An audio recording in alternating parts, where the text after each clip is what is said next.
نحمده ونصلی علی رسول الکریم اما بعد۔ ایمان جو ہے اس کائنات کی سب سے بڑی دولت، ایمان اس کائنات کے اندر سب سے بڑی دولت جو ہے وہ ایمان ہے۔ اور حدیث شریف میں آتا ہے کہ جو مومن ہوتا ہے تو وہ ایمان کے لیے فکر مند ہوتا ہے، مومن ایمان کے بارے میں فکر مند ہوتا ہے۔ جو منافق ہوتا ہے تو اسے وہ ایمان کے بارے میں فکر مند نہیں ہوتا۔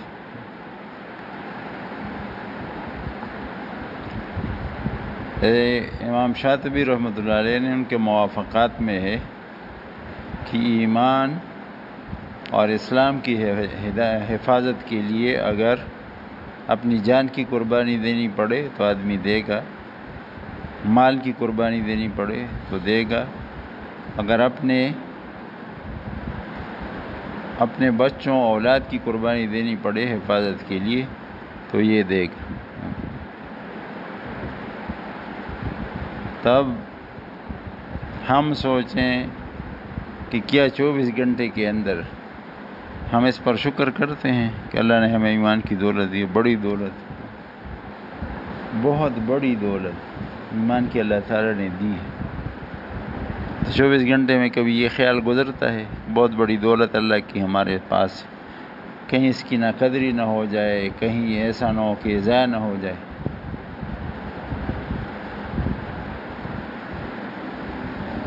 اور ایمان جو ہے تو یہ مغیبات پر یقین کا نام ہے، غیب کی جو باتیں، غیب کی باتوں پر پکے یقین کا نام ایمان ہے کہ فاعل حقیقی اللہ تعالیٰ ہے، جو کچھ بھی ہو رہا ہے اللہ تعالیٰ کی مشیت اور ارادے سے ہو رہا ہے، اللہ نہ چاہیں تو کچھ بھی نہیں ہو سکتا۔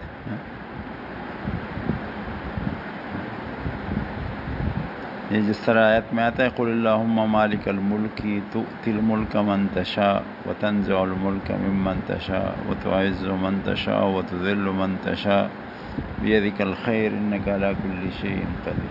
ساری چیزیں اللہ کے ہاتھ میں۔ مالک الملک، بادشاہوں کا بادشاہ، تؤتی الملک من تشاء، تو جسے چاہتا ہے حکومت دے دیتا ہے، وتنزع الملک ممن تشاء، تو جس سے چاہتا ہے حکومت اور سلطنت لے لیتا ہے۔ ہم سوچیں نا، بعض آدمیوں کے بارے میں ذہن میں آتا بھی نہیں کہ اس کو بھی حکومت مل جاتی اور پھر اللہ تعالیٰ دوبارہ لے لیتے۔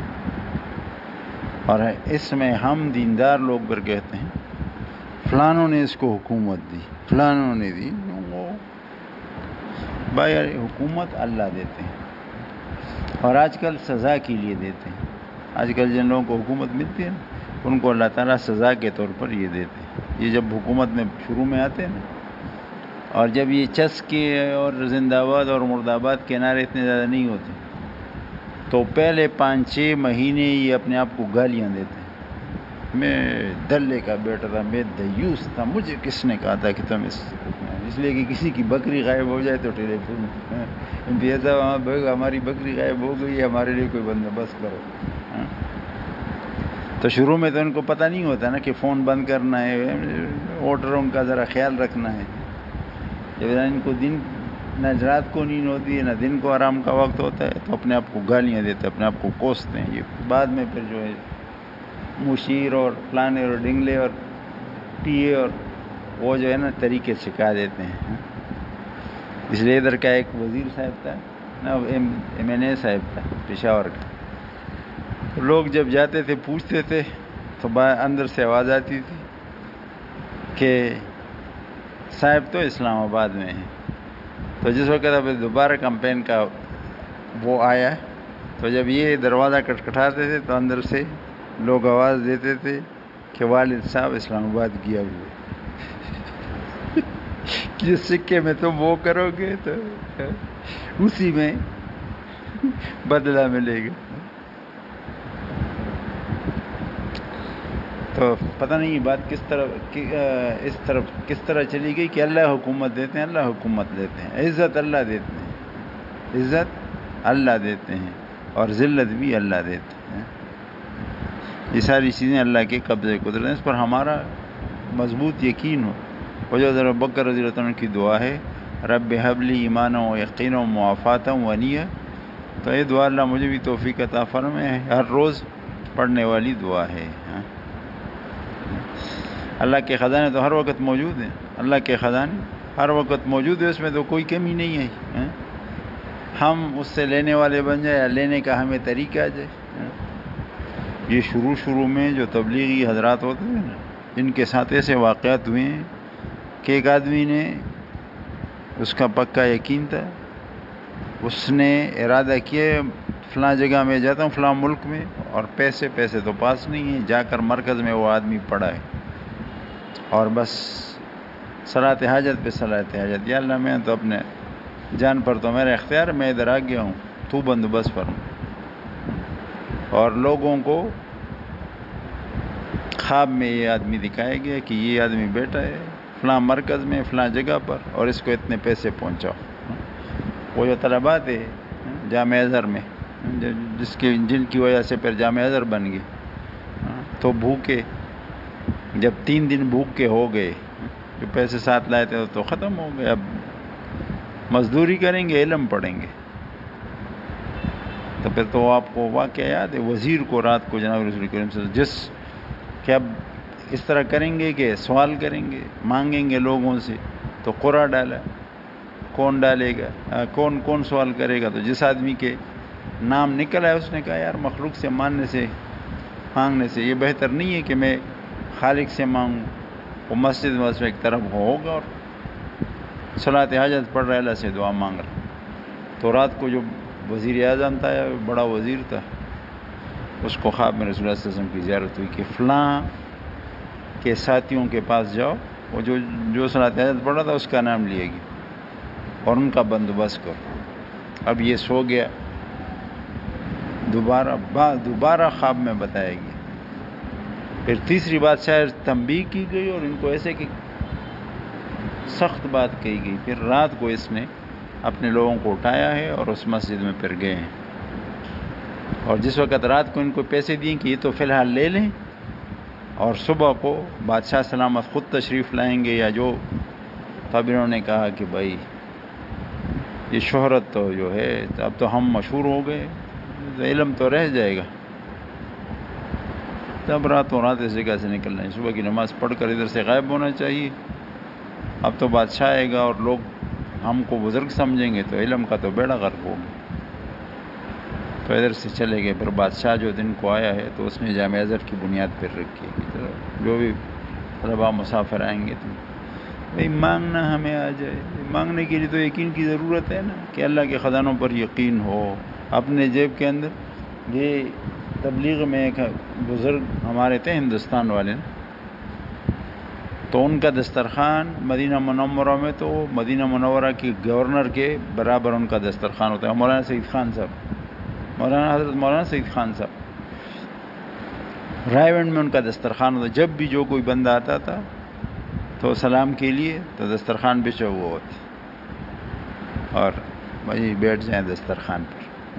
میں اور خالد صاحب ہوتے تو بڑا مزہ آتا ہے، کھجوریں بڑی اعلیٰ ہوتی تھی حضرت کے پاس۔ تو ایک بندہ کہتا ہے، ہمارے صحابی کے ایک عالم مفتی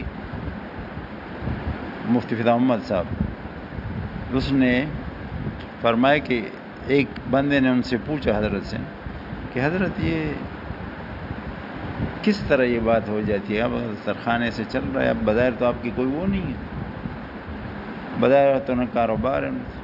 حضرت نے فرمایا کہ جیب کے اندر جتنا ہے نا، پہلے وہ خرچ کر دو، جیب میں کچھ نہ رہے، اور پھر یہ باتیں شروع ہوتی ہیں۔ لیکن یہ میرے اور آپ کے لیے نہیں ہے، میرے اور آپ کے لیے یہ اپنے اپنے درجے ہیں۔ تو اللہ کے خزانوں پر نظر ہو اور ان پر زیادہ وثوق اور یقین ہو بنسبت اس چیز کے جو اپنے جیب کے اندر ہے۔ آپ حضرت مولانا اشرف صاحب رحمۃ اللہ علیہ کے بیانات سنیں نا، تو حضرت نے جو یقین بیان کیا ہے، معذور آدمی ادھر پشاور سے چلے اور آسٹریا تک اللہ کے دین کی تبلیغ کرے، یہ بغیر یقین کے ہو سکتا ہے؟ اور سمندری سفر، آدمی معذور ہو، سمندر کے جہازوں میں سر کا چکرانا، الٹیوں کا آنا، اس طرح کی ساری چیزیں، اور معذور آدمی اتنا زیادہ سفر کرے اور اللہ کے دین کی تبلیغ کے لیے اپنے آپ کو وقف کرے، تو یہ ساری چیزیں یقین چاہتی ہیں۔ ایمان یقین کا تقاضا کرتا ہے کہ جو بات ہم بیان کرتے ہیں اس پر سب سے پہلے ہمارا اپنا یقین، اور جب یقین ہوگا تو اس لیے کہتے ہیں کہ ایمان تو یقین ہی کا نام ہے، ایمان یقین کا نام۔ آج میرا ایمان کس چیز پر ہے؟ تو یہ حضرت مولانا صاحب رحمۃ اللہ علیہ کی جگہ پر ایک مولانا صاحب آتے تھے، لیکن مروت والے، شاید یہ بات پہلے بھی بتائی تھی کہ وہ مزاح میں بات کرتے ہیں کہ مولانا صاحب آپ کو ملازم کے کلمے کا پتہ ہے کہ لا الہ الا اللہ پروموشن رسول اللہ۔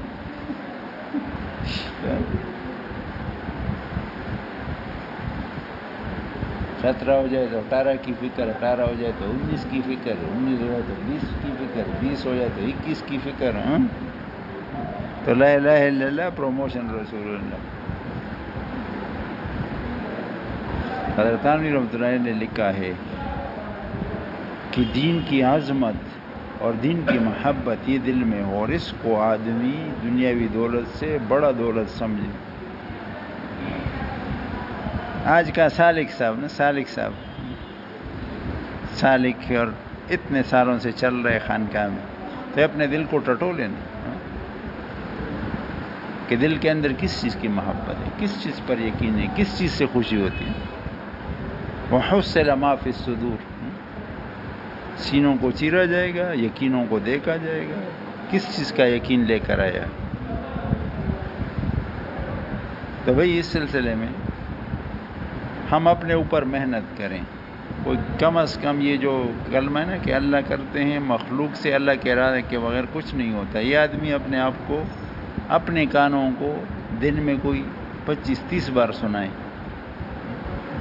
پھر اپنے آپ سے پوچھے کہ آپ نے کیا کہا، اس کا کیا مطلب، اس کا کیا مقصد ہے، کہ ہمارے جو کان ہیں یہ اس بات کو سنیں اور اس سے متاثر ہوں، ہم اپنے سے مطالبہ کریں کہ میرا یقین کس چیز پر ہے اور کس چیز کا یقین ہونا چاہیے۔ تو فیصلے تو یقین پر ہوتے ہیں، فیصلے یقین پر ہوتے ہیں۔ اور صحابہ کرام کو جس وقت آپ صلی اللہ علیہ وسلم کی مجلس میں ہوتے تھے، قبر، حساب کتاب، جنت دوزخ یہ بالکل آنکھوں کے سامنے، اور اگر کوئی صحابی اس ماحول سے، مسجد نبوی صلی اللہ علیہ وسلم کے ماحول سے چلا گیا اور تھوڑا دل کے اندر فرق آ گیا تو اس کو گمان ہو گیا کہ میں تو منافق ہو گیا۔ نافقہ حنظلہ، نافقہ حنظلہ، نافقہ حنظلہ، رضی گھر سے نکلے، یہ احساس ہو گیا کہ بیوی بچوں کے درمیان بیٹھ کر تو مجھے ایمان میں فرق آ گیا، وہ مجھے تو وہ کیفیت نہیں ہے، نہ قبر حشر سامنے، نہ حساب کتاب، اس طرح نہیں، ہم جیسے والی بات نہیں، ہم تو غافل لوگ ہیں، 24 گھنٹے میں بھی بھول کر بھی یہ بات سامنے نہیں آتی کہ مجھے قبر کے اندر جانا ہے، میرا حساب کتاب ہونا ہے، مجھے اللہ کے سامنے کھڑا ہونا ہے، تو بھول کر بھی ہمیں 24 گھنٹے، وہ تو اگر 1-2 منٹ کے لیے یہ بات نظروں سے ہٹ گئی تو اپنے اوپر منافق کا لیبل لگا دیا اور اپنے آپ کو منافق سمجھ کر آپ صلی اللہ علیہ وسلم کی مجلس میں دوڑ کر آ گئے کہ یا رسول اللہ صاحب میں تو منافق ہو گیا، میرا کیا حال ہو۔ تو مدد اس وجہ سے تو ہماری نہیں ہو رہی، اسی وجہ سے تو ہماری مدد نہیں ہو۔ اللہ والے کس وجہ سے اللہ ہوتے ہیں؟ اللہ والے کس وجہ سے اللہ والے ہوتے ہیں؟ اس ایمان کی وجہ سے اللہ والے ہوتے ہیں، اس یقین کی وجہ سے اللہ والے ہوتے ہیں، اس یقین کی وجہ سے ان کی اپنی بھی مدد ہوتی ہے، جس کے لیے دعا کریں تو اس کا مسئلہ بھی حل ہو جاتا ہے۔ یہ ہمارے حضرت مولانا صاحب رحمۃ اللہ علیہ بڑے بڑے پروفیسر آ کر اتحیات میں ادھر بیٹھے، میں نے تو ماحول دیکھا ہے نا، اللہ کا فضل کہ میں جب میڈیکل کالج کا طالب علم تھا تو ہم جمعہ کو ادھر آتے تھے، جمعہ کو تو ضرور آتے، بعض اوقات کوئی آدمی آتا تھا صوابی سے، کوئی آ گیا ادھر ادھر سے، مولانا صاحب سے ہمیں ملاؤ، تو ظہر کی نماز کے لیے ہم ادھر آ جاتے، جمعہ کو عصر تھا، مغرب عصر تھا، یہ تو ہم ضرور ادھر شامل ہوتے تھے۔ تو یہ لوگ کوئی بیوقوف ہیں کہ کسی کا مسئلہ حل نہ ہو؟ ہم جیسے لوگ تو اپنے مسائل کے حل کے لیے آتے، تو مسئلے کس وجہ سے حل ہوتے ہیں؟ حضرت مولانا صاحب کے یقین کی برکت سے حل ہوتے ہیں۔ ہمارے اکابر کا جو اللہ کی ذات پر یقین تھا، اس یقین کی برکت سے لوگوں کے مسئلے حل ہوتے تھے. پھر لوگ آتے تھے جن کا کلینک نہیں چلتا تھا، وہ ادھر مولانا صاحب کے پاس، جن کے نوکری کا مسئلہ ہے، کسی اور چیز کا مسئلہ ہے، وہ سارے ادھر آ کر پڑے رہتے تھے اور دعاؤں کی درخواست کرتے رہتے. تو یہی ایمان ہمیں بھی نصیب ہو جائے، یقین نصیب ہو جائے. تو اس کے لیے کم از کم یہ جو ہمارے بڑے ہیں نا، ان کی سوانح عمریاں ہم پڑھیں، ان کی سوانح عمریاں ہم پڑھیں کہ انہوں نے کس طرح زندگی گزاری. حضرت مولانا قاسم نانموتوی رحمۃ اللہ علیہ، رشید احمد گنگوئی رحمۃ اللہ علیہ، اشرف علی تھانوی رحمۃ اللہ علیہ، حضرت شیخ مولانا زکریا رحمۃ اللہ علیہ، حضرت مولانا محمد اشرف خان سلیمانی رحمۃ اللہ علیہ. آج کل ہمارے حضرت صاحب اپنے حالات جو ہے نا، وہ سوانح عمری اور واقعات وہ جو ہے نا وہ ریکارڈ ہو رہے ہیں، صوتی ریکارڈ ان کا بن رہا ہے، پھر کتاب بن جائے گی، اس کو ہم دیکھیں کہ کس طرح اللہ والوں نے مقابلہ کیا، چالو نظام کا مقابلہ کیا ہے، اس نظام کو فیل کر دیا ہے، اور جو وہ چاہتے تھے وہ بات ہو کر رہی ہے.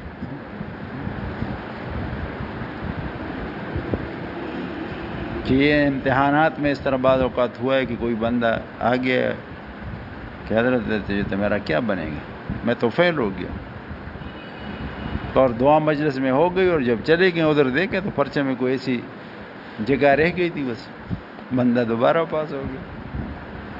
حضرت نے آخر میں ڈاکٹر زیاد صاحب کا واقعہ بیان فرمایا کہ ان کا آخری چانس تھا امتحان کا، اور نتیجہ نکل گیا اور ڈاکٹر زیاد صاحب فیل ہو گئے. جی اچھا، آپ لوگ تو اس جگہ موجود ہیں. ہاں، تو اس طرح اچھا 50 مانے گریس میں آؤ. تو اس طرح ہے کہ حضرت کے تو یہ رشتہ دار ہیں، تو کہ ان کی گھر والی زیاد صاحب کی والدہ نے پیغام بھیجا حضرت کو کہ میں مصلی پر بیٹھی ہوں، اور آپ بھی دعا فرمائیں، اور میں تو تب تک اس مصلی سے نہیں اٹھیں گوں جب تک زیاد کا کام نہ ہو. فیل بندے کو بھائی، اور نمبر بھی کوئی کم مطلوب نہیں ہے، 38 اور 45 کے درمیان کتنا 7 نمبر، اور یہ 7 نمبر جب دعا ہو گئی ہے اور یقین بندے کا گیا. یہ میں ہماری ایک استانی تھی، اللہ ان کو خوش رکھے، بہت زیادہ وہ قرآن اس کی تھی، طرز کی تھی، بچوں کا بغیر اس کے حق نہ بنتا اور پاس کرنا بڑی مشکل بات ہوتی. تو عبید الرحمن صاحب ان کے ساتھ ہوتے تھے کبیر میڈیکل کالج میں بھی ساتھ تھا. تو عبید الرحمن صاحب کہتے ہیں کہ بعض اوقات میڈم کہتی تھی کہ بس اس کی دادی یا نانی کوئی مصلی پہ بیٹھ گئی ہے، پھر مجھے بھی بعض اوقات سمجھ نہیں آتی، 1-2 نمبر میں ایسے ہی دے دیتا ہوں، بالکل سمجھ نہیں آ جاتی، اور بندہ پاس ہو جائے، نانی یا دادی مصلی پہ بیٹھ گئی. تو بھائی یہ مصلی، یہ صلاۃ حاجت، اس سے تو مسئلے حل کرائے جاتے ہیں. مجھے اور حافظ صاحب کو مسئلہ پیش آئے تو ہم یرید کو، مرید کو، فلانے کو اور ڈگلے کو، اس کو بیڑو کر دے، اس کی یہ وہ ہمارا کام نہیں کرتا بھائی، وہ تو بیچارہ ہے، اس کے پاس کچھ بھی نہیں، وہ تو اپنے آپ کو بھی نہیں بچا سکتا، ہم اوپر سے منظور کرا نہیں. بعض اوقات جب آدمی کا یقین ہو نا تھوڑا بہت، یا اللہ کی طرف توجہ چلی گئی، پہلے والے میں کوئی آپ پر مسئلہ ہے اور پہلے والے میں آپ کہیں کہ میرا اللہ ہے، تو یہ مسئلہ حل ہے. یہ حضرت تھانوی رحمۃ اللہ علیہ کے خلیفہ ہیں صوفی عبدالرب صاحب، پہلے بھی بتایا تھا کہ انہوں نے روحانی جہیز نامی کتاب، اس میں میں نے خود دیکھی، اور یہ حضرت کے ایسے خلیفہ کہ حضرت نے ان کو خلافت جب دی تو مبارکباد دی کہ آپ کو یقین مبارک ہو، اس طرح کی بات. ہاں، اور جس وقت مسئلہ آتا ہے تو ہم کہتے ہیں فلانا ایم پی اے اور فلانا ایم این اے اور فلانا، یار فلانے صاحب کے ساتھ ہمارا تعلق کر دیا، یہ مسئلہ پھر جلدی حل نہیں ہوتا. اس میں پھر آدمی کہتا ہے خیر میں جو غل میں خوڑ دی جو خلق میں اعتبار کرے دے کہ نا ستا قریبی ملگری ہوئے تدا سے انکار کی خدا پاک دتا بے خی.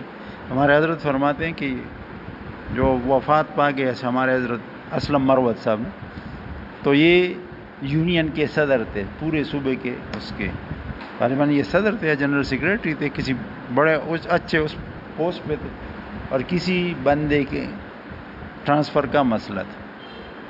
حضرت فرماتے ہیں کہ حضرت مولانا صاحب کی مجلس میں اسلم صاحب سے میں نے پوچھا کس لیے آئے ہیں، کیا مسئلہ ہے؟ بس ڈائریکٹر صاحب ادھر ڈائریکٹریٹ میں جانا ہے، ڈائریکٹر صاحب ہمارا اپنا آدمی ہے، اور یہ جو ہے ٹرانسفر کا خط اس سے لے کر واپس مجھے آنا ہے، ایسے ہی ہو جائے گا۔ حضرت فرماتے ہیں کہ انہوں نے جو بات کہی تو دل میں کھٹکا اور خطرہ پیدا ہوا کہ یہ مسئلہ حل نہیں ہوا۔ تو ساری بات اس نے مخلوق کی مخلوق پر اس نے اعتبار کر لی کہ شام کو عصر کو جب آیا تو میں نے پوچھا اسلام صاحب کیا ہوا؟ اللہ اس کا بیڑا غرق کر دے، اس ڈائریکٹر کو اللہ تباہ و برباد کرے، اس نے ہمارا کام نہیں کیا۔ بھائی ڈائریکٹر نے کیا تیرا کام کرنا؟ کام کرنے والی ذات اللہ تعالی شانہ کی ہے۔ واقعی یہ آدمی کو بالکل پتہ چلتا ہے جب آدمی مخلوق کا سہارا پکڑ کر جاتا ہے نا۔ ایک تو یہ ہے کہ اللہ کو فاعل حقیقی سمجھ کر ایک واسطے کے طور پر آدمی جا رہا ہے کہ بھائی چلو میرا کام ہے، میں ہر واسطے کا محتاج ہوں، کام تو اللہ تعالیٰ کریں گے، کام تو اللہ تعالیٰ کریں گے۔ اگر اللہ نے چاہا تو اس کے کہنے سے ہو جائے گا، اور نہیں ہوگا تو یہ الگ بات ہے۔ بعض اوقات اللہ والے چھوٹے چھوٹے سہارے کے پیچھے پھر رہے ہوتے ہیں، اور وہ یہ کہتے ہیں کہ اللہ کی طرف سے ہم اس کے مکلف ہیں کہ ہم اسباب کو اختیار کریں، وہ الگ شعبہ ہے۔ اس میں بعض اوقات ہم جیسے لوگوں کو مغالطہ ہو جاتے ہیں، دیکھو اتنے بڑے بزرگ ان چیزوں کے پیچھے پھر رہے ہیں، اور بعض اوقات ہمارا پورا تکیہ جو ہوتا ہے نا اور پورا توکل وہ مخلوق پر ہوتا ہے۔ پھر اس جگہ اللہ تعالیٰ دکھاتے ہیں۔ میرے ایک دوست تھے، یہ ڈسٹرکٹ زکوٰۃ آفس میں کوئی سینئر کلرک تھے صوابی میں، بڑے اچھے بندے تھے، اتنی ڈیوٹی کرتے تھے نا کہ عصر تک یہ زکوٰۃ کا کون مستحق ہے کون مستحق نہیں ہے ان چیزوں کے پیچھے پھرتے۔ ڈسٹرکٹ زکوٰۃ آفیسر تو مزے کرتا تھا اور ساری ذمہ داری اس نے اپنے اوپر لی ہوئی تھی۔ اب اس طرح ہوا کہ زیادہ نوکری اس کے اندر صوابی میں بھی بس ہو گئی تھی، پروموشن اس کی ہو گئی، ترقی مل گئی تو مردان میں اس کا ٹرانسفر ہوگا۔ اب تو یہ تو ایسا بندہ تھا کہ تنخواہ کے علاوہ یہ کچھ بھی نہیں لیتا تھا۔ اب اس نے جو سوچا کہ تو میں روزانہ جاتا ہوں تو یہ تو 2-3 گھنٹے میرے ضائع ہو جاتے ہیں، اتنے تو پیسے میرے کرائے میں خرچ ہو جاتے ہیں۔ تو اس زمانے میں MMA والوں کی حکومت تھی۔ اس نے کہا کہ مولانا صاحب، مولانا محمد امین صاحب، یہ تو ہمارے اپنے وہ ہیں، یہ تو 2 منٹ کا کام ہے، ہم جائیں گے پشاور میں اور بس کہیں گے۔ اور تو میں ان کے ساتھ آیا اور سیکریٹری صاحب سے ہم نے بات کی۔ سیکریٹری صاحب تبلیغ والے تھے، تو انہوں نے مہربانی کی، ہماری بات سنی۔ بات تو وہ خود نہیں کر سکتا، میں نے ان کی طرف سے کی، میں تعارف کیا پہلے۔ تو انہوں نے کہا ڈاکٹر صاحب آپ دیکھیں ان کی ساری نوکری پیشے اس میں ثوابی میں گزری، تو تھوڑا بہت تو انہیں باہر نکلنا چاہیے تھا، یہ تو اصول میں سے ہے، اور ہم ان کے لیے جلدی کوئی بندوبست کریں۔ لیکن چونکہ وہ بھی تبلیغ والے آدمی تھے اور وہ اصول کی بات کرتے تھے، تو نئے وزیر صاحبان کو وہ بھی اچھے نہیں، ان کو چلتا کر دیا، کسی دوسرے محکمے میں بھیج۔ اور وہ کام اس بیچارے کا وہ جس کے بارے میں ہم یہ سمجھے تھے کہ 2-3 دن میں ہو جائے گا، وہ 3 مہینوں میں بھی نہیں ہوا، اور پھر اس کو پتہ چلا کہ یہ مجھ سے لائن غلط ہو گئے۔ مخلوق جو ہے نا وہ کام کرنے والی نہیں، پھر صلاۃ حاجات اور وہ چیزیں پھر اللہ تعالیٰ نے کر دیا، وہ کام ہو گیا۔ تو اللہ کی ذات پر ہمارا یقین ہو، اللہ پر بھروسہ ہو، جو اپنے جیب سے زیادہ اللہ پر یقین ہو، اللہ کے خزانے موجود ہیں۔ کہنے کو تو بڑی آسان بات ہے، یقین کے لیے بڑی مشکل بات ہے۔ اس پر یقین بن جائے تو اس کے لیے محنت کی ضرورت ہے۔ ہمارا خانقاہ میں آنا، بیعت ہونا، یہ ساری چیزیں اس لیے ہیں کہ یقین میں اضافہ ہو، اللہ کی ذات پر، اللہ کے خزانوں پر، اللہ کی مدد پر، ان سب چیزوں پر ہمارا یقین بن جائے تو پھر زندگی کا مزہ ہے۔ پھر اللہ تعالیٰ شان سے عمل کرنے کی توفیق۔ سبحان اللہ۔